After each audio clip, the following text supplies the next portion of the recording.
అంత అయితే కిరణ్ రాయల్ గారు ఉన్నారు. ఆయన అడిగి ఒకసారి నా అసెంబ్లీ గేట్ కూడా తాకినన్న వాళ్ళు ఈరోజు అసెంబ్లీలో కొన్నితరం పవన్ కళ్యాణ్ నేనే అనే మాట విన్నాక ఏమనిపిస్తుంది అన్న మీకైతే? అసెంబ్లీ గేటు దాటని చెప్పిన వాళ్ళు ఎవరు కనపడలేదు. అసలు ఈ రాష్ట్రం వదిలేసి వెళ్ళిపోయారు వాళ్ళు. అసెంబ్లీ కాదు కానీ ఈ రాష్ట్రంలో కూడా లేరు. ఇంకోసారి మాట్లాడితే దేశం కూడా దాటిచ్చేస్తాం.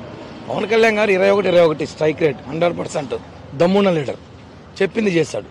జగన్ కాదు చెప్పింది చేస్తా అని చెప్పింది చేసి చూపించే నాయకుడు పవన్ కళ్యాణ్ గారు. ఈరోజు ఆయన అసెంబ్లీకి వెళ్ళారు. నిన్న ఈరోజు చూసాం మనం కూడా. కొన్ని లక్షల మంది యువత, కొన్ని కోట్ల మంది ప్రజలు కోరుకున్న రోజు వచ్చింది. చాలా సంతోషంగా ఉంది. ఈ రాష్ట్ర సమస్యలు ఏదైతే హామీలు ఇచ్చారో అన్ని కూడా త్వరలో నెరవేరబోతున్నాయి. 10 ఏళ్ళు మమ్మల్ని టచ్ చేసేవాడు లేడు స్టేట్లో. డిసప్పాయింట్మెంట్ అయ్యారా? అప్పుడు ఏం సీట్ రాలేదని మీకు? చాలా మంది అయితే మీ అభిమానులు ఇటు 2 తెలుగు రాష్ట్రాల్లో ఉన్నారు. చాలా మంది బాధపడ్డారు కిరణ్ గారికి సీట్ వస్తే బాగుండని. పవన్ కళ్యాణ్ గారు మాటే శాసనం. పవన్ కళ్యాణ్ గారు నేను చూసుకుంటాను హామీ ఇచ్చారు కాబట్టి ఖచ్చితంగా 100% మంచి న్యాయం జరుగుతుంది.